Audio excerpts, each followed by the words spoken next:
वाशिम जिल्ह्यात दिवसेंदिवस तापमानात मोठ्या प्रमाणात वाढ होत आहे। विशेषतः म्हणजे बघितलं तर 40 ते 44 अंशापर्यंत हे तापमान जाते।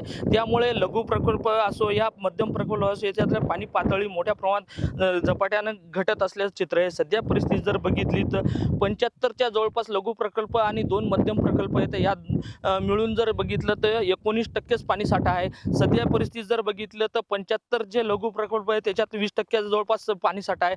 विशेष म्हणजे या 75 लघु प्रकल्पापैकी 20 प्रकल्पात जवळपास कोरडे पडले आहे। सध्या मी या फळेगाव या लघु प्रकल्पावर सध्या बघू शकतो आपण। सध्या हे पाणी साठा पूर्णतः कोरडा आहे आणि याच्यातला म्हणजे जेमतेम जे थोडं पाणी राहिलं त्याच्यात गुरे आणि याचे पाण्यावर येत आहे आणि याच्यावर धकवत आहेत। अजूनही 1.5 महिना उन्हाळा बाकी आहे, त्याच्यामुळे या पाणी टंचाईला मोठा सामना करण्याची वेळ येणार आहे आणि आजूबाजूचे जे विहिरी असो बोरेल असो हे पूर्णतः आटले आहे। त्यामुळे गावांनाही या पाणी टंचाईचा सामना करण्याची वेळ येणार आहे। तसेच जे उन्हाळी पिके या प्रकल्पाच्या भरशावर घेतले होते शेतकऱ्यांनी ते कुठेतरी आता उन्हाळी पिके नष्ट होण्याची शक्यता आहे। त्यामुळे शेतकऱ्यावर आर्थिक संकट तसेच गावकऱ्यांवर व आजूबाजूच्या परिसरावर पाणी टंचाईचं सावट दिसून येत आहे। कॅमेरामॅन सचिन राणेसह विठ्ठल देशमुख, TV9 मराठी, वाशिम।